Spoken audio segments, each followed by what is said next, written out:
Thank you everyone for being here. Thank you Swami Sarvapriyananda. Thank you Raja for this wonderful film. I wanted to start off on a bit of a note of personal impact. I grew up in India, like I'm sure several people in our audience have as well. And I remember, my elementary school classes on Swami Vivekananda.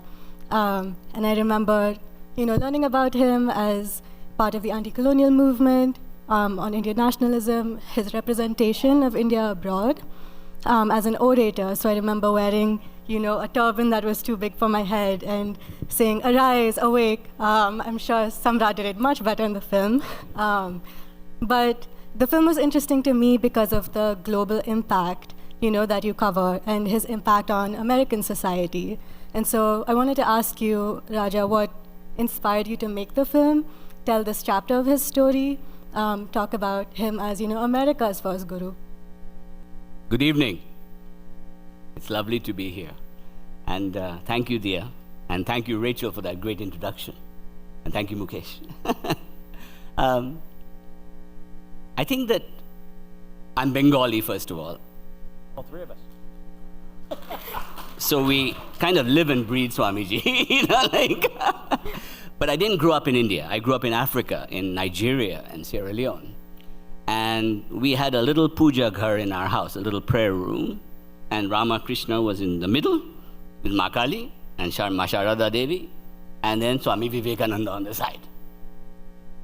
So you get it in your DNA, put into you. But when I went to university and all, I kind of left all that behind. I kind of became agnostic.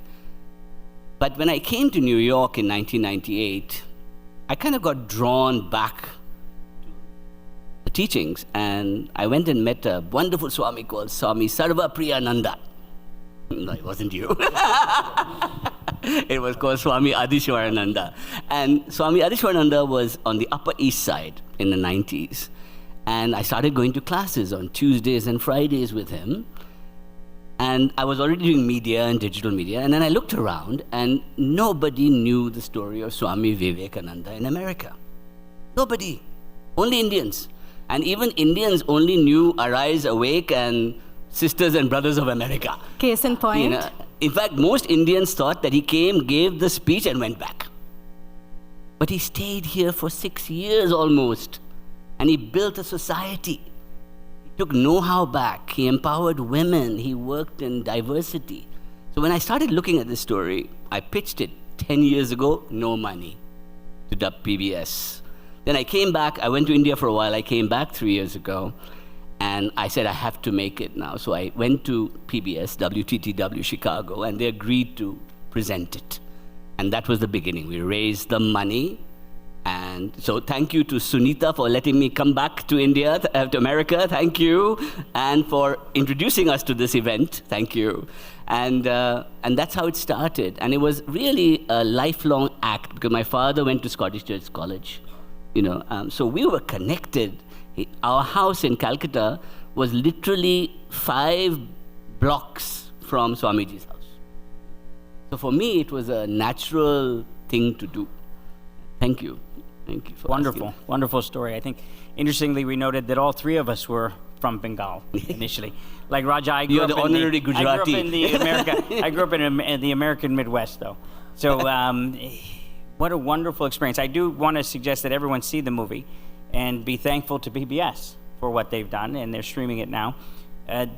Swami Sarvapriyananda, I want to take it into a different direction in terms of 1893, Swami Vivekananda says, the bell has tolled, all bad things should come to an end, to paraphrase.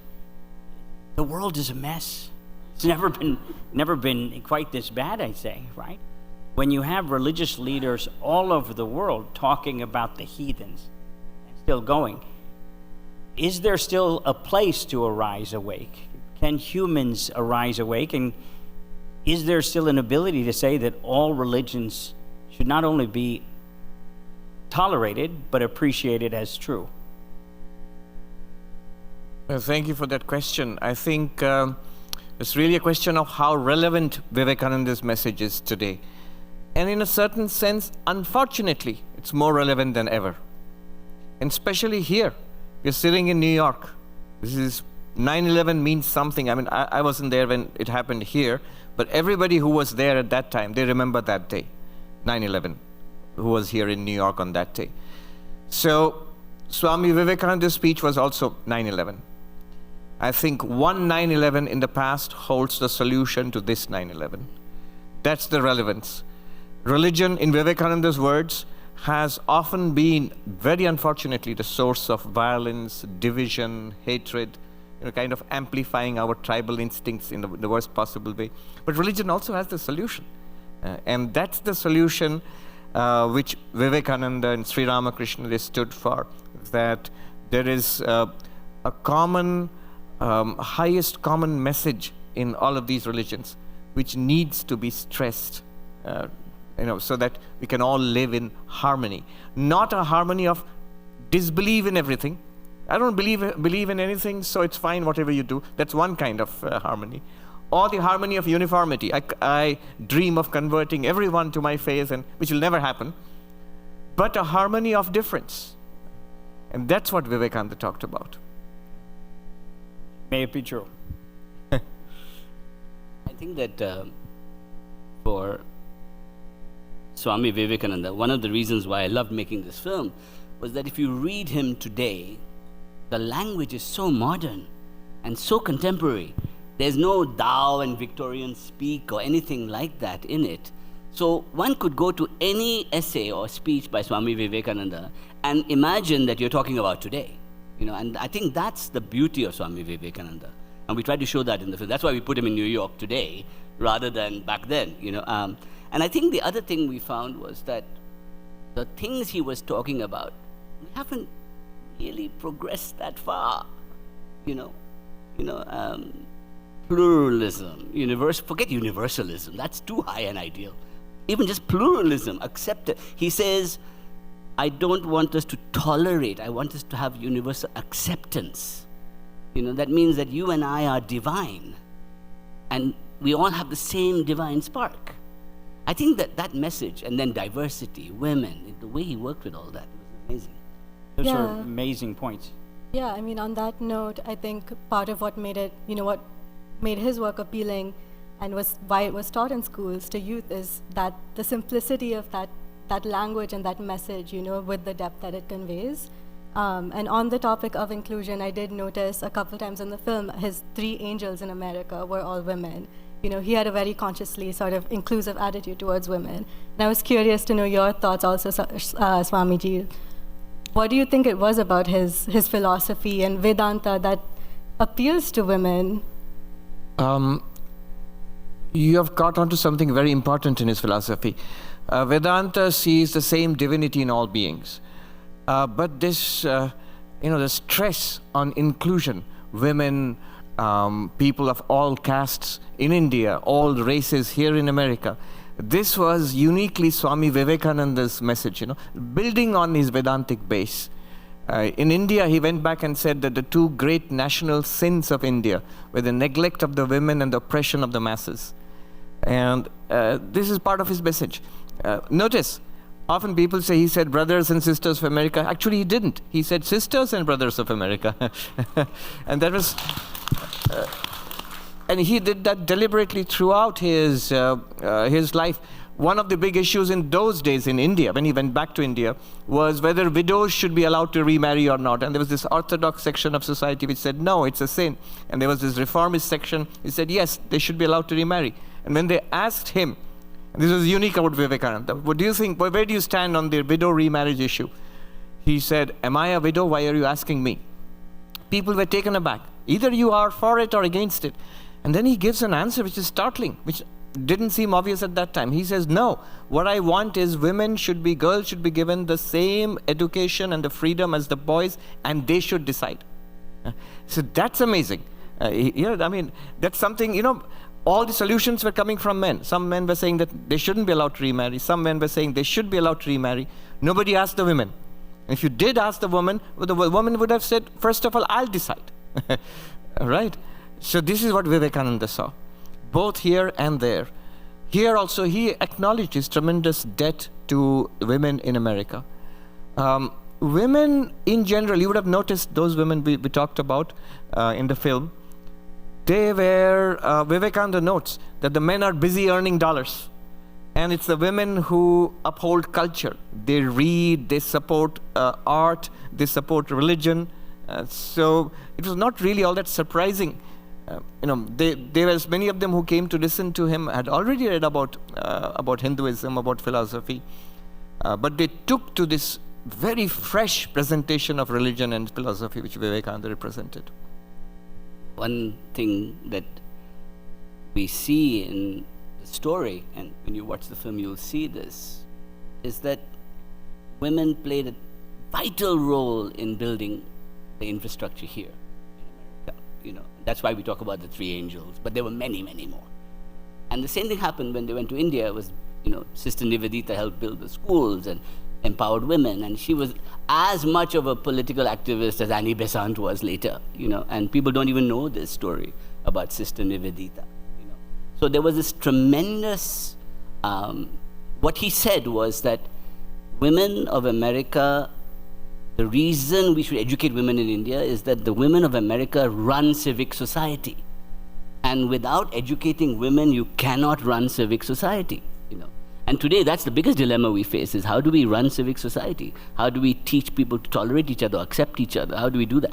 And he said women is the only way they can do that, And so he was very emphatic about it. They were the first order to initiate nuns in Hinduism. We don't see that very much, We see it in some schools of Tantra and other things, but not like this, So yes, he was very much about that. So very much ahead of his time. And the amazing thing in the movie is without giving the whole plot away, is you draw a direct line from Vivekananda, 1893, early 1900s, to William James, which you showed here. You draw it all the way up to the Beatles and to George Lucas, Nikola Tesla.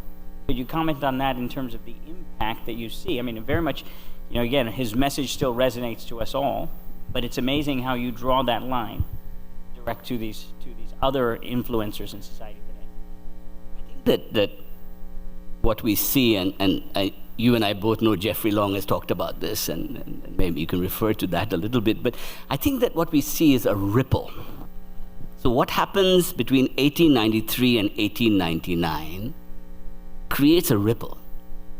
Two major centers open, one here and one in Pasadena, that later becomes the Hollywood Center, and then one in San Francisco, and then later in Chicago and other places as well, right? Now, these were all run by brother Swamis from India who came and started running them. But the teachings were really attractive to intellectuals, to women, to people from diverse things. So we have Christopher Isherwood, we have Aldous Huxley, we have the most amazing people, Thomas Hurd. We have in New York, Swami Vivekananda sets up in the Upper East Side. He has J.D. Salinger, Joseph Campbell. So these are all students of Vedanta.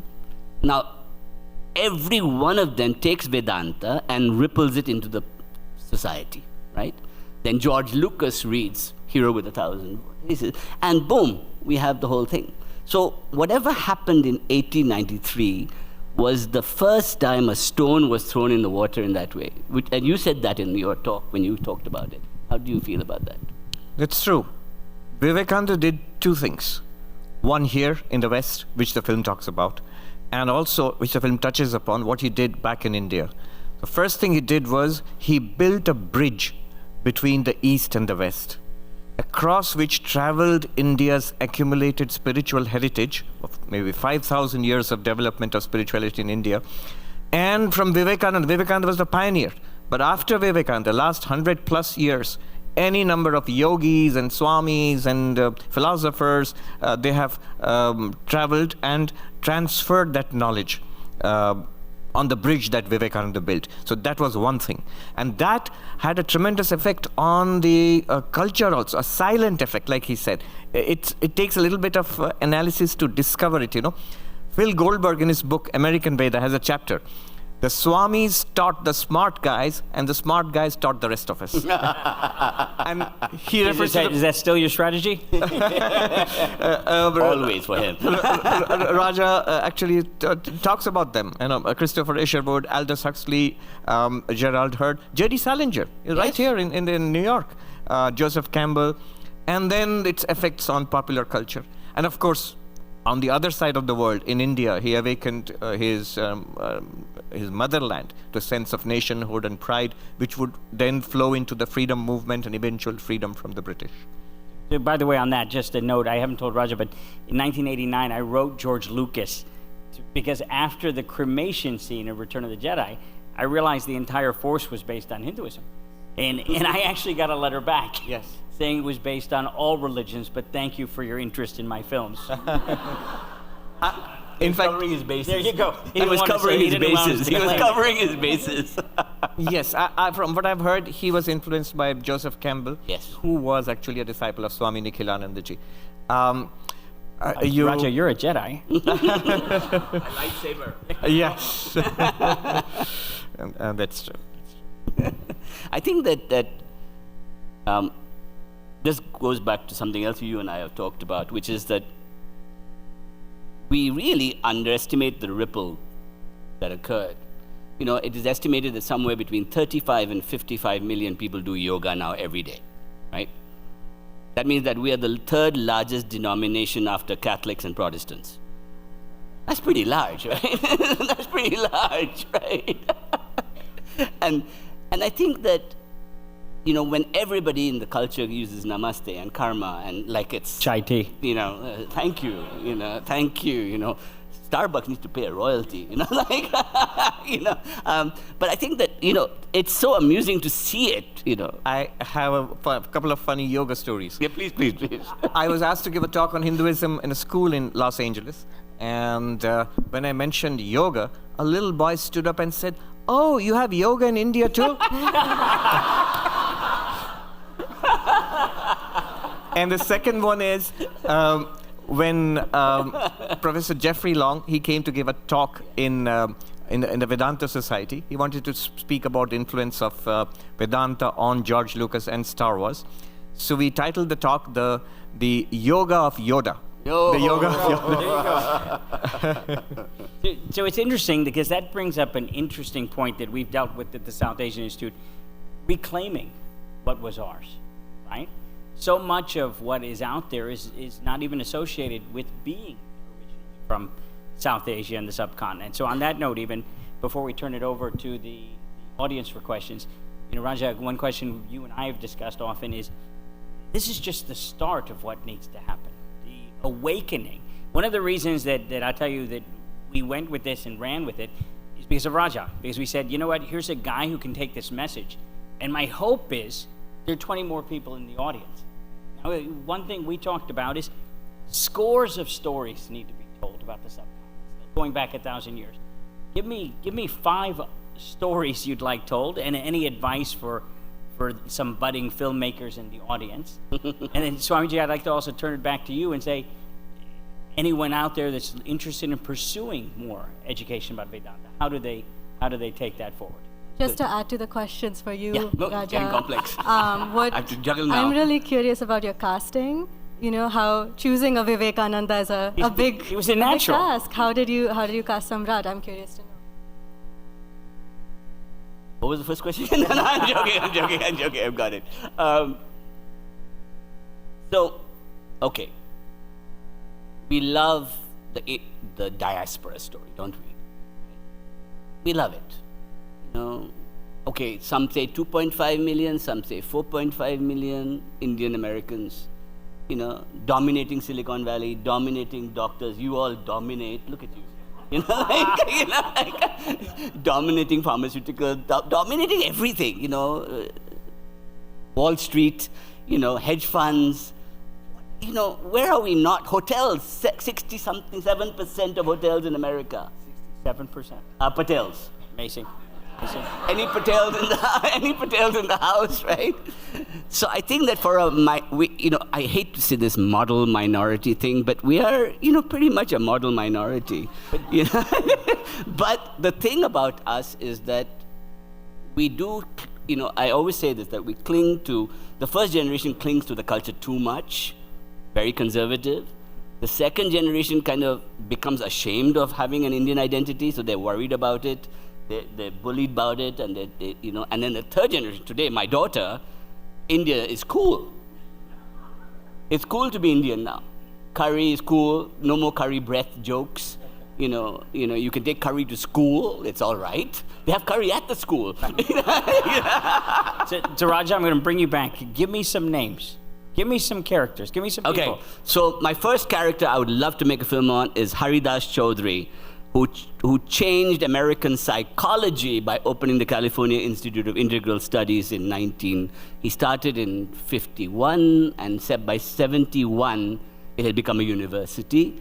And he bridged East and West psychology of Sri Aurobindo's teachings and Swami Vivekananda's teachings with Western psychology. And from that, we get transpersonal psychology, flow psychology, even integral psychology, all come from that. That's a great story, right? That's number one. Number two is the unaffiliated, right? 30% of young Americans do not align themselves to any religion right now. And they all practice some form of Indian wisdom. So we got to celebrate that. How are we going to do that? Third is, I think that this is part of this story also, and then we can talk about that, is that Indian wisdom, more so than in India, empowered women here. So the second one I proposed to PBS is called American Yogini, which is the making of, from pre-suffragette through feminism, how yoga and Indian spirituality really changed. Early funders can meet. Yeah, I have a hat outside. Swami Sarvapriyananda, I want to come back to you in terms of if someone wants more Vedantic education, and then we'd like to open it up to the audience for some questions. But since this is about Vivekananda, I can do no better than suggest Vivekananda's works. So the famous four yogas, the book Karma Yoga and the book Raja Yoga were actually published from New York, from the New York Vedanta Society. J.D. Salinger, he writes that our American youth would do well to carry these two little classics around in their pockets, Karma Yoga and Raja Yoga. He writes about that, yes. So Karma Yoga, Raja Yoga, Bhakti Yoga, and Jnana Yoga. The four yogas, they're separate books, also available in a single volume. There's a wonderful modern introduction to Vedanta in all its phases. And the beauty of Vivekananda is, it's an inspiring introduction. It's informative. It's intellectually stimulating, but it's also inspiring. It really shakes you up and makes you want to incorporate all of that in your life. Wonderful. And I'd also add, by the way, that Swamiji's being somewhat modest in that I've seen a number of your lectures on YouTube, and they're amazing in terms of the same. He's the YouTube Swami. Sorry, I think Swami Vivekananda is a distant second. You're number one right now. But I think that's what Swamiji's message was, more so here than in India, was that you have to awaken your inner guru. You have to awaken your inner teacher to be a light for yourself in the world, right? And I think this was very important. He would not have advocated going and being obedient to a guru and being, join a religion. But he would have said that if you are a part of religion, then yoga and Vedanta will make you a better Christian or a better Muslim or a better Jew. But it doesn't take it away from you. And that was his pluralism message that was very strong. Yeah, to bring it to a quote that stuck with me, and I think you say this in the film as well, Swamiji, each soul is potentially divine, and the goal is to manifest that divinity. So with that... And see it in others. So you're right, let's see it in others. No, that's perfect. I mean, it's such a simple definition of religion, and I think lots of kids in India used to memorize it, but it's such a simple, direct, and powerful definition of what spirituality is, the core of religion. That each soul is potentially divine. The goal is to manifest this divinity which is already within us. And then how you do it, you can do it through meditation, you can do it through devotion, you can do it through philosophy, says the path of knowledge, through service. By one or more or all of this, and be free. And that, he says, is the whole of religion. Books, temples, doctrines, churches are secondary details. They're tremendous, simple, powerful, and the more you go into it, it covers everything. It's so deep.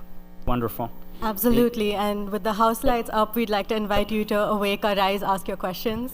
So Rachel is going to come recognize you. The only thing we ask so we can get as many questions as possible, please state your name and then the question itself.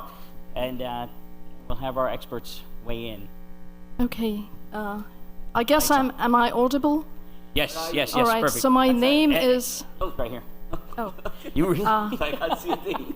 Well, thank you so much for that wonderful documentary. It's amazing to see because I'm Bengali. Mother's side is Datta, and they boast that they're related to the same We are family. many. I know. And I'm also an architect who got into filmmaking, so it's very inspiring to see what you've done. My name is Maddie here because they completely massacre my Bengali name, Madhurina, so it's Maddie Samadar Johnson. I know, right? No, you can see, right? Anyway, let me just get to the question. So, oh God, I have too many questions, so I'll just stick to one. My mother had studied philosophy, and she practiced yoga, and she also was a mathematician, inspired by Vivekananda, so just like you in a Bengali family, all the three would see. Mine is more technical, like how long did filming take? What were the challenges you faced? And we were really hoping that you get some Netflix series started with some of the topics he mentioned or you're thinking of. So it's more about how long did this whole process take to come up with the documentary? And Very briefly, take them through idea, execution. Right? Logistical execution. So we have a term in filmmaking called pre-production, right? Right?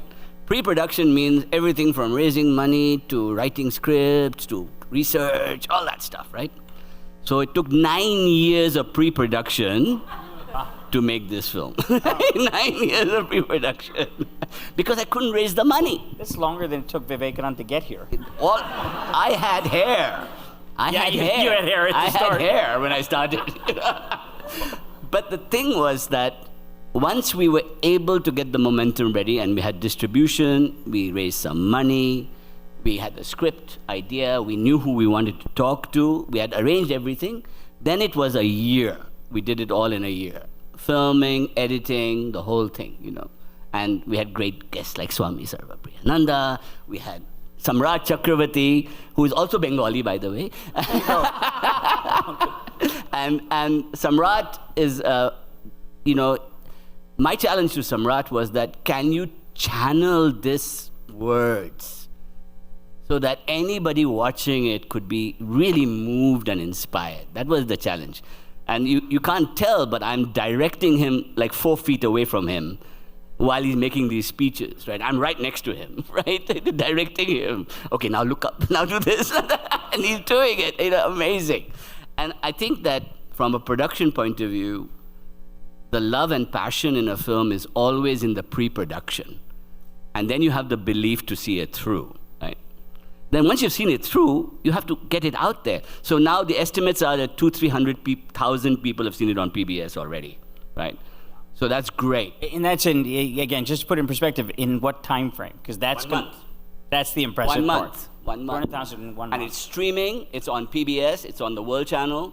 So your local PBS will show it this summer at some point, you know. So it's all great. It's all great. We have some runners here. Ed, can we get the house lights up all the way, please? Hi, my name is Kirti Vaswani, up here. Where am I looking? To the Oh, wait. There you go. Kirti Vaswani, thank you. This was very interesting. We are a mental wellness company, and we have launched an app called the Wisdom Tree. Oh, we're pitching. The Wisdom Tree, which has AI monks you can chat with, and they give you guidance. That's worrying. That's worrying. Swami, this one's for you. This one's for you. This one's for you. Yes, this is for Swamiji, because I graduated from Harvard Divinity School, and I'm a follower of Vedanta myself. But in the true spirit of pluralism and universality, which Swami Vivekananda espouses in this film, I wanted to see, because what a lot of users are telling us they are having personal questions, very deep personal questions with the AI monks, and one of the most popular ones is the Hindu Swami, do you see, what is your role, Swami? What do you think is the role of artificial intelligence in the future of religion? Can it improve? Your favorite Does it have the subject. I potential? never thought that your job was going to be at risk.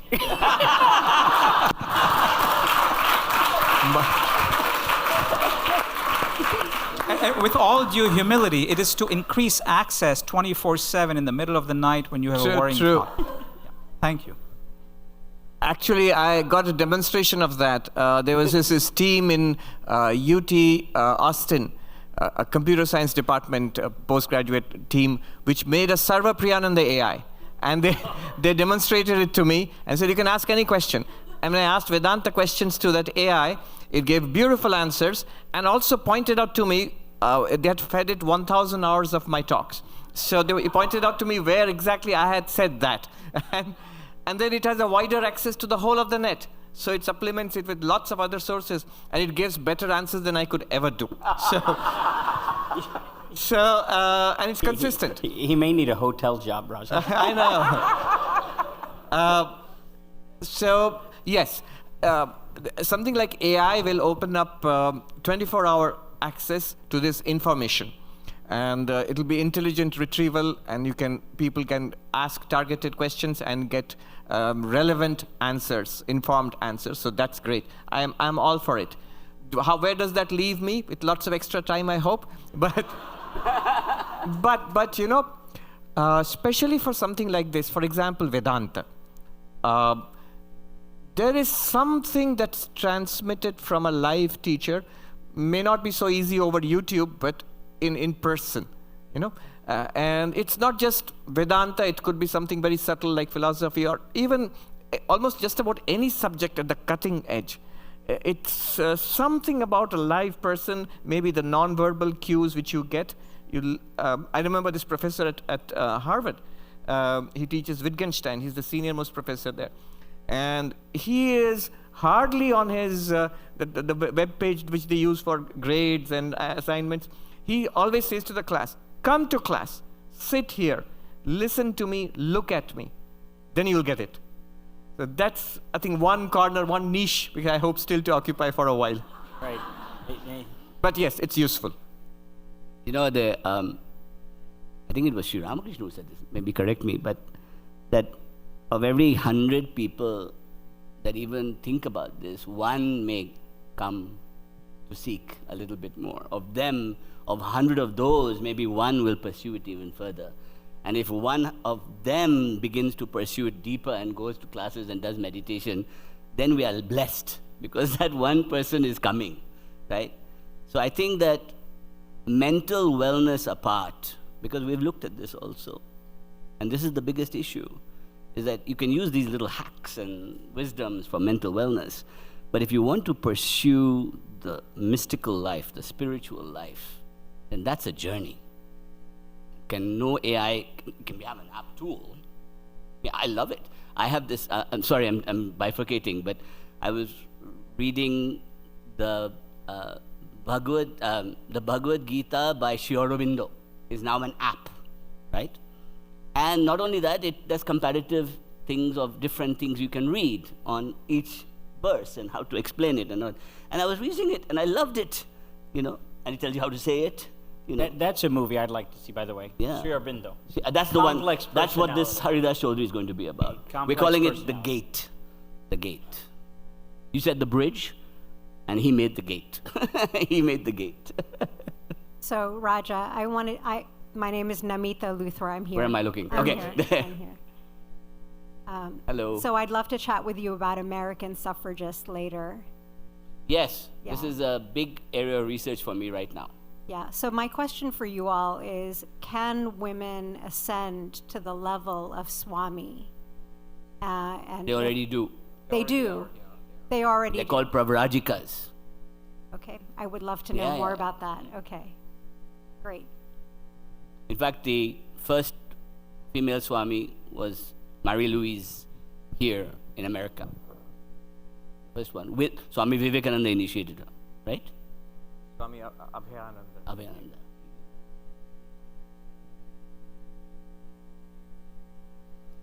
Yes. Hello. Hari Om, Jai Guru. And thank you to all of you all, Mukesh, Raja, Swamiji, Diya, I have to name them, Rachel and Arun. And my question is, first of all, and Samrat buddy, you did a great job. You really channeled Swamiji. I could feel it. Take another bow, take another bow. Thank you, Samrat. So my question is, we were talking about the divine within, and we have to, feel the divine and feel all the powers. We do need to meditate, read, practice, follow all the rules or whatever it is. But Swamiji, it's not so easy. It's really a tough one when you really get down on doing it or for doing it. And you're always struggling every day. And I just thought about it to share this with you, because when I came here, I did my meditation this morning. I was feeling good, whatever. I came here and I met a few people, and there was instant judgment in my head for them. And I was questioning while I was watching the movie when Swamiji said that, that you have to see the God within everybody else. And then my question was, what happened to me? I judged these 2-3 people. I didn't tell them nothing, but the judgment was there. By the way, we saw who you talked to, huh? We saw who you talked to. I know, it was you also, Raja. I spoke to you, I spoke to Mukesh. But anyway, Swamiji, it's not easy. My only point to say here, it's not easy. What is the way to go deeper into it? So here are 3 answers to your questions very quickly and 1 observation. 3 answers are that once you have come into this path, once you have tasted it, there's nothing better. This is everybody who's on the spiritual path, whichever religion you are, if you're a spiritual seeker, this is the most valuable thing in our lives. There's nothing better, nothing higher than that. That's 1. Second, it's not easy, but success is guaranteed on this path. Success is guaranteed. Nobody's a loser on this path. And third, it's not all or nothing. As we go on this path, day to day we get strength and peace and meaning in life. And so this path it's the best thing in the world. It's the highest thing that every civilization in every age has come up with. Spirituality, I mean. So these are the 3 points I wanted to say in response to your question about it being difficult. And the observation is this. Notice, I was listening very carefully to what you said. You are now worried about the mind, right? Why am I judgmental? I meditated. Why am I judgmental about other people? I shouldn't have been. That's already progress. Usually we are worried about, why did that person say this? Why did that person do that? From there, I am now worried about not so much why that person said this or did that, but why is my mind not being serene? Why is my mind judgmental? That movement back from the judging other people to judging my own mind and reactions, that's already spiritual progress. That's great, actually. Yeah.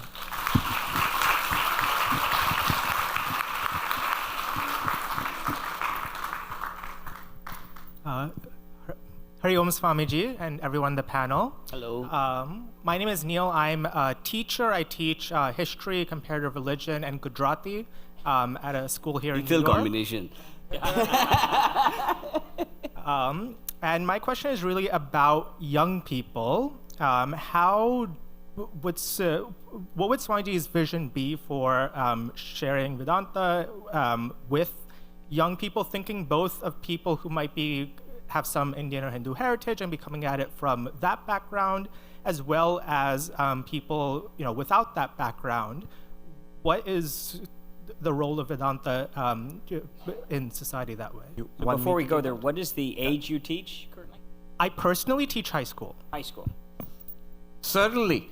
I mean, I remember, and many of us will recall this, we as spiritual seekers, many of us started young. I started young. I started at high school.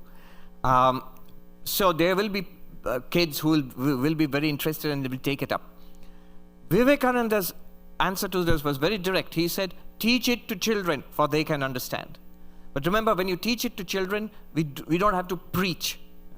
It's not transmitting a doctrine or a religion. Rather, here I will quote Dr. Radhakrishnan, Sarvapriyananda Radhakrishna. He said, religion can be taught in schools and colleges, but it should be the highest, most liberal and universal and spiritual values of all religions, which can be transmitted to children.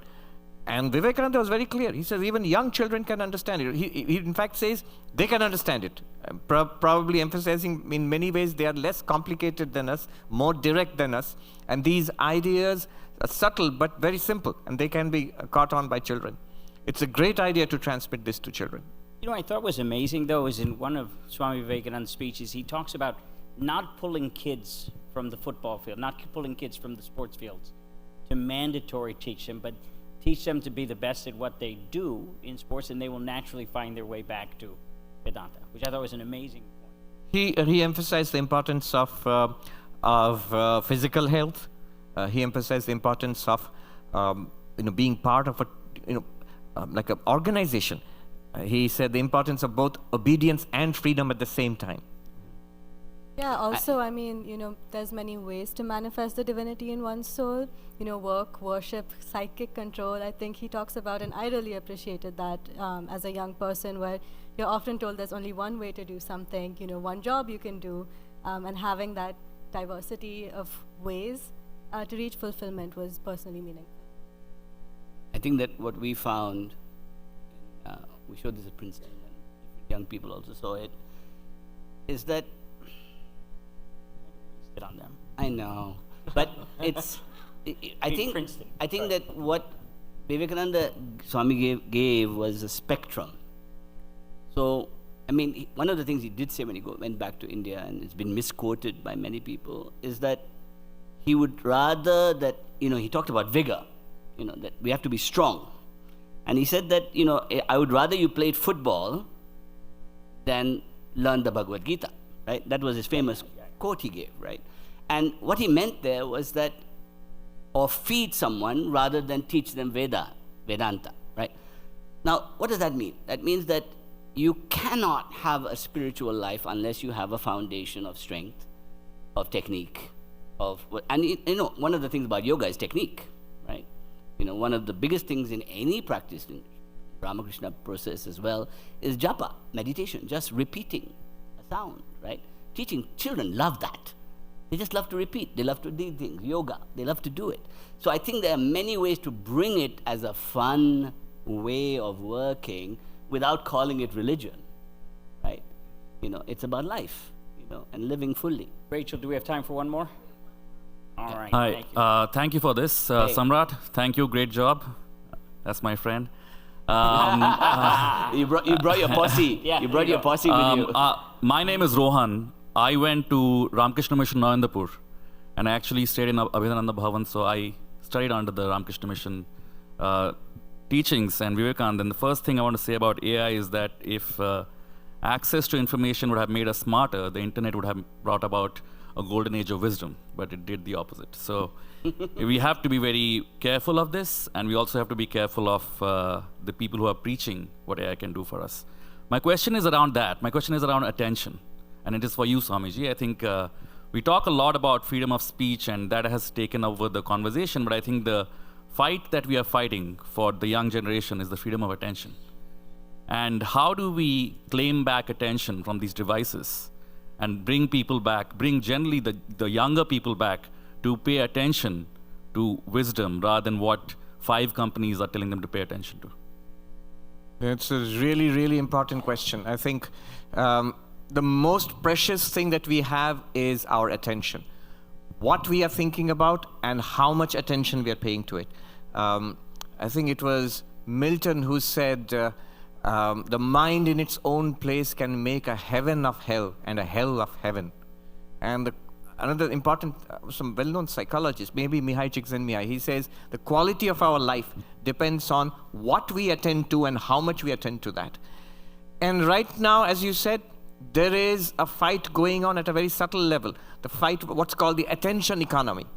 So Silicon Valley is out to grab our attention because it's directly connected to, I think, advertising money or something like that. So, I mean, that's a very, very. It's all about the light. That's a very New York thing also. Yes, it's out there, and it's almost unstoppable. But we have to protect ourselves and children. Cal Newport, in his book, Deep Work, he says the value of attention is even more now, because we already have a lot of scattered attention. So those who can pay attention and can focus on their work, they will produce what he calls deep work, and that will be maximally valued in this new economy. So all the way back, Swami Vivekananda, you can't call him a prophet of attention, because he said the difference between an ordinary person and a great person lies in the degree of concentration. He gave tremendous importance to the power of concentration of mind. He said, if I were to do my education all over again, he said, I wouldn't read all these books. I would develop my power of attention, the power of concentrating on something, and then pulling out attachment and detachment. That's what he said. The ability to attach something and then pull out from that and again focus tremendously on another thing. I was to think that, is that all the difference between one person and another, just the degree of attention? Then I read a piece about, what was his name? Von Neumann, the great physicist. And it was an autobiographical piece. And it said von Neumann was probably as great as Einstein in the 20th century physics. He had this tremendous conviction he could crack any problem by the sheer power of his concentration. There's another person who agrees. Anybody who's achieved anything in any field, filmmaking included, surgery included, you can say that this is all a matter of focus and sustained focus. And if you interfere with that, you're taking away the greatest superpower that our children have, the power of attention. Yeah. But what a great final question. We couldn't script it better in the sense of the